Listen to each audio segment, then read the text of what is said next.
ওরকম রাজনীতি আমাদের দরকার নেই। আমাদের পেটে লাথি মেরে ওরকম রাজনীতি চাই না।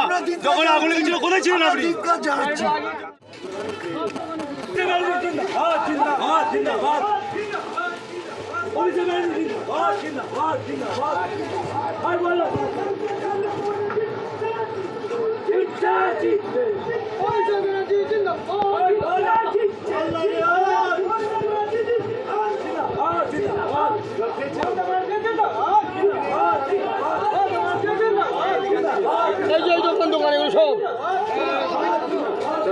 নওশাদ সিদ্দিকীর মিছিলে অভিষেক বন্দ্যোপাধ্যায় মমতা ব্যানার্জির নামে জয়ধ্বনি উঠছে। প্রশ্ন, এরা কারা?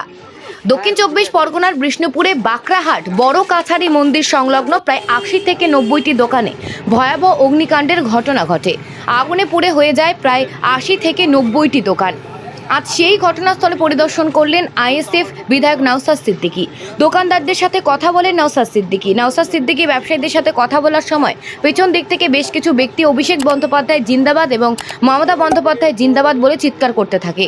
সেই চিৎকারকে কোনো গুরুত্ব না দিয়ে নওশাদ সিদ্দিকী তাদেরকেই বলেন, আমি এখানে রাজনীতি করতে আসিনি, রাজনীতির কথা বাইরে বেরিয়ে বলবো, এবং ব্যবসায়ীদের পাশে থাকার আশ্বাস দেন নওশাদ সিদ্দিকী। ইনি ব্যবসায়ীদের নিজের ফোন নাম্বার দেন এবং তিনি বলেন জেলাশাসক এবং বিডিওর সাথে এই বিষয়ে তিনি কথা বলবেন। পাশাপাশি সমস্ত স্বেচ্ছাসেবী সংগঠনের সদস্যদের তাদের পাশে থাকার অনুরোধ বার্তা দেন নওশাদ সিদ্দিকী।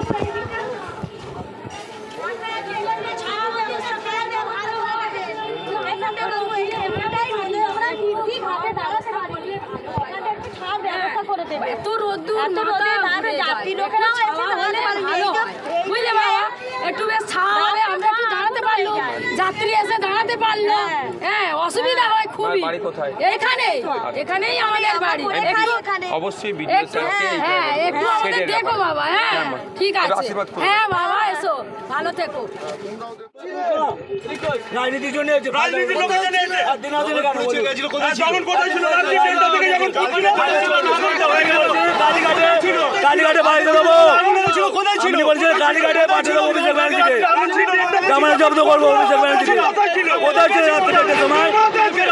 উনি বলছেন অভিযোগ করতে এখন কোথায় ছিল? রাজনীতি করতে এসেছেন, ফায়দা লুটবেন, ফায়দা লুটা চলবে না। আমরা গ্রামের লোক বুঝে নেবো। কালকে রাত্রিরে আগুন লেগেছিল, আপনি কোথায় ছিলেন স্যার? যখন কালকে রাত্রিরে উনি বলছিল কালীঘাটে অভিষেক ব্যানার্জিকে জামানত জব্দ করে পাঠিয়ে দেবো, ডাউন মিটিং করেছিলেন। আপনি জানালেন কেন? আপনি কোথায় ছিলেন? রাজনীতির লোক নালে এখানে আছে, পুড়ে গেল, আপনাকে তো পেলামই না কাছে আমরা। আপনি জানালেন কেন? আপনি এখন সব শেষ হয়ে যেত, আপনি আমাদের পাশে এসছেন। সকালে এলেন কেন? আপনাকে তো আমরা প্রথম থেকে তো পাইনি, যখন পুরো শেষ হয়ে গেল। দেখুন, প্রথম বলি, মিডিয়ার মাধ্যমে সোশ্যাল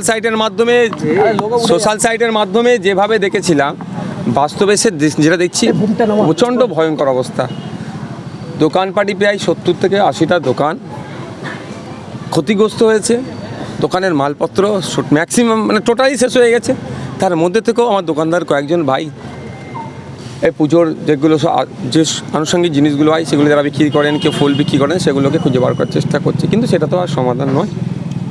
সেটা সরেজমিনে এসে দেখলাম কিছু দোকানদার ভাই তাদের সমস্যার কথা বললো, কিছু দোকানদার ভাই তাদের ক্ষোভও উগড়েছে, যেমন যে এতক্ষণ হয়নি, কেন আসেননি। ঠিক তাদের ক্ষোভটাকেও আমি সম্মান জানাচ্ছি, কারণ আমি একা মানুষ, আমার পক্ষে আমি তো সৃষ্টিকর্তার কাছে ওটা চাই না যে কারো ক্ষতি হোক, আমি যে বসবো ওখানে গিয়ে। সবসময় চাই সৃষ্টিকর্তা কাছে চাই সবসময় সবাই শান্তিতে থাকুক, পরিবারজনকে নিয়ে ভালো থাকুক। ক্ষোভও দেখিয়েছে, ওটা আমার ক্ষোভটাকে আমি নিজের নিইনি পার্সোনালি, কারণ তাদের ক্ষোভের বহিঃপ্রকাশ হয়েছে, সেটাতে ব্যাপার না, তারা ক্ষতিগ্রস্ত হয়েছে। দেখুন, এখন MCC চলছে, আমরা চাইলেই, আমরা বিরোধী দল বলুন বা শাসক যেই বলুন না কেন, আমি রাজনীতি এখানে করতে আসেন, চাইলেই আমরা কিন্তু ক্ষতিপূরণ নিজেদের পক্ষ থেকে কিছুটা হলেও দিতে পারবো না। আমরা অ্যাডভোকেটদের সাথে কথা বললাম, আসার সময় কথা বলছিলাম যে আমরা নির্বাচন কমিশনকে প্রথমে চিঠি করব যে আমাদেরকে এই জায়গায় এই সমস্যা হচ্ছে, কিন্তু প্রায় তো এখন 2 মাস নির্বাচন চলবে, তাহলে কি 2 মাসে এই মানুষজন কোথায় থাকবে, কি খাবে? এই 70-80টা পরিবারের ধ্বংস হয়ে যাবে তো। তাহলে সেখানে আমাদেরকে অর্ডার দেওয়া। আর একটা আমরা আমাদের রাজ্য সরকার, আমাদের সরকারকে আমরা বলবো যে যাতে করে তারা নির্বাচন কমিশনের কাছে অর্ডার বার করে প্রাকৃতিক দুর্যোগের ফলে বা এই ধরনের কোনো ঘটনা ঘটেছে এই 70-75টা পরিবার বা দোকানদার যারা আছেন তাদের ইনস্ট্যান্ট রিলিফের জন্য কেউ যেন অর্ডার বার করে আমার দোকানদার ভাইদের পাশে এসে সরকার যেমন দাঁড়ায়। সাথে সাথে এটা আমি বলবো, স্বেচ্ছাসেবী সংগঠন বিভিন্ন আছেন, তাদের কাছে অনুরোধ করব, আগিয়ে আসুন। অবশ্যই এমসিসিকে ভায়োলেট করে নয়, এমসিসিকে মান্যতা দিয়ে কনসার্ন ডিপার্টমেন্টের কাছে অর্ডার নিয়ে আগিয়ে আসুন। এই ভাইদের দুরবস্থার কথা দেখুন। অনেক সময় আইলা আফানজড়ে অনেক এনজিও গিয়ে তাদেরকে সহযোগিতা করেছেন। আমি তাদের উদ্দেশ্যে বলবো, আসুন এখানে এই ভাইদেরকে সহযোগিতা করুন। ভয়ঙ্কর অবস্থা এখানে, অবস্থা মিনস এই দোকানদার ভাইদের আমি দেখেছি, একজনের দোকানে 2,40,000 টাকার কাপ এগুলো সব ছিল। সেই ভাইয়ের দোকান থেকে মানে একটাও ভালো কাপ পাওয়া যাবে না। সুতরাং সেই ভাইয়ের পাশে এসে দাঁড়ানো দরকার। একজন ফুল বিক্রেতা, একজন পুতুল বিক্রি করে, তার একটাও দোকানে পুতুল নাই। ভয়ঙ্কর পরিস্থিতি। আমি অনুরোধ করবো এনজিওদের কাছেও, সরকার পক্ষকে তো অবশ্যই, যারা বিভিন্ন সময় বিভিন্ন চ্যারিটি করেন তারাও আগিয়ে আসুন, আমার এই ভাইদের পাশে দাঁড়ান। তবে হ্যাঁ, এমসিসিকে ভায়োলেট করে নয়, সেটাকে মান্যতা দিয়ে। মূলত উত্তরবঙ্গে তো ভোট চলছে, তা কি মনে হয় যে ভোটের ফল কেমন হবে? দেখুন, আমি এখানে ভোটের রিয়াকশান দেবো না, মেন রুটে উঠবো। আপনি আমাকে 100টা ভোটের চাইবেন, দেবেন। আমি এখানে ধর্মস্থানে একটা এসেছি আর ক্ষতিগ্রস্ত এলাকা এসেছি, এই রিলেটেড আপনি যে কোশ্চেন করুন এই রিলেটেড উত্তর দেবো। রাজনৈতিক কোশ্চেনে উত্তর চাইলে মেন রুটে উঠবো, যে কটা কোশ্চেন করবেন আমার পক্ষে বিপক্ষে যাই যাবে সবই আমি উত্তর দেবো, কিন্তু আমি এখানে কোনো রাজনৈতিক কোশ্চেনের উত্তর আমি দেবো না। এখানে আসলেন, এখানে সাংসদের নামে স্লোগান দিচ্ছে বা মমতা ব্যানার্জির নামে দিতে পারে, যার ভালো লাগছে দিয়েছে। কি মনে হয় এটা কি তৃণমূলের কি? না না না না না আমি বলতে পারবো না, এটা যার ভালো লেগেছে তার নামে স্লোগান দিয়েছি, তার জন্য আমি রিয়্যাক্ট করব, ওই আমি নয়। আমি এসেছি এখানে ধর্মস্থানে এসে এখানকার দোকানদার ভাইরা এখানকার ক্ষতিগ্রস্ত হয়েছে, তাদের হাল হাকিকত জানছি।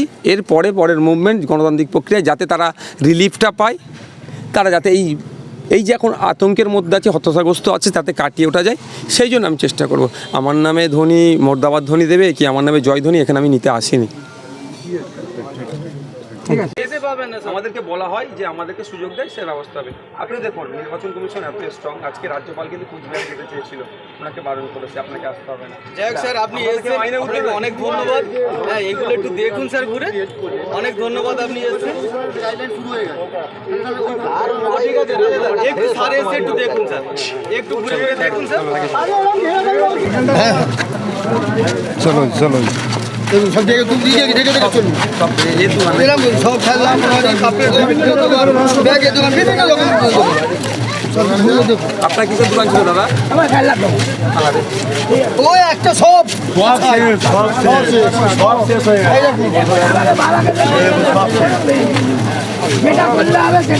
প্রচুর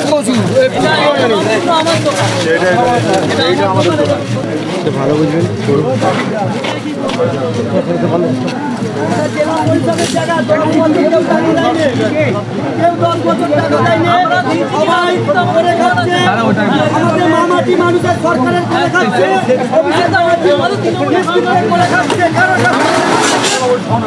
তৃণমূলের একদম আমাদের সংগঠন এখানে, আমাদের সরকার, আর আমরা গর্বিত, আমাদের সাংসদ অভিষেক ব্যানার্জি, হ্যাঁ আমরা বিরাটভাবে গর্বিত। তার এক রক্ত করার জন্য আমরা সবাই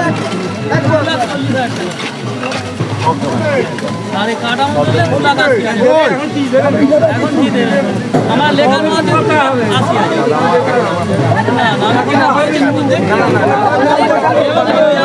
সব আমাদের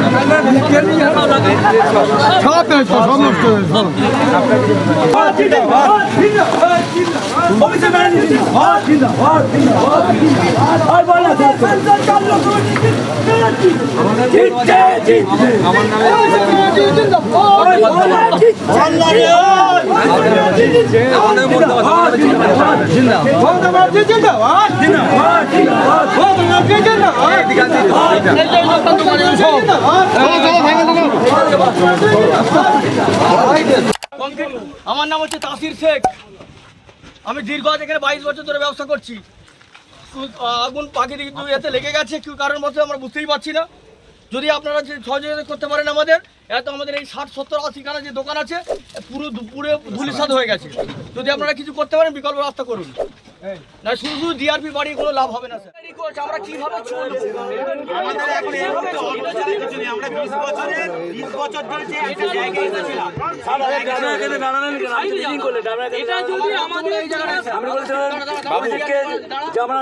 বাবু এনে বাবু বাবু এখানে আমি আপনি বাইরে চলুন, আমাকে 100টা প্রশ্ন করবেন।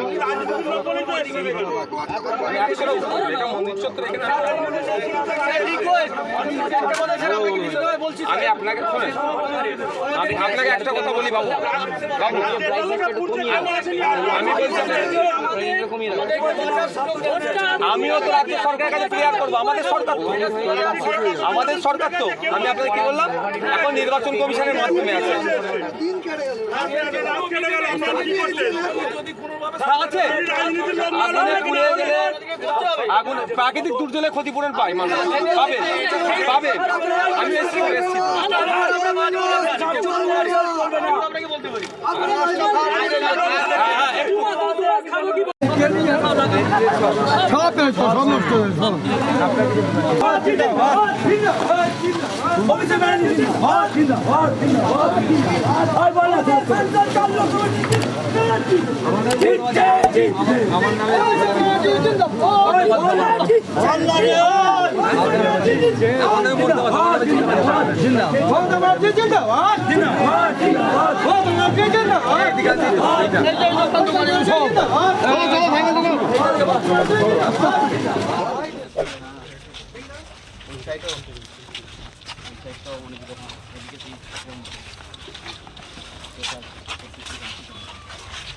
দাদা আজকে কি ব্যাপার?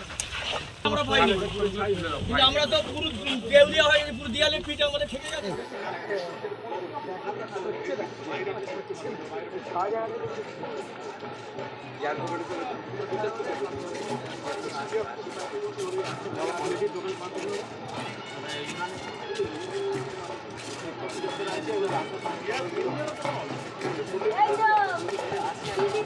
মা ভালো আছেন মা? আশীর্বাদ করুন। মা ভালো থাকবেন।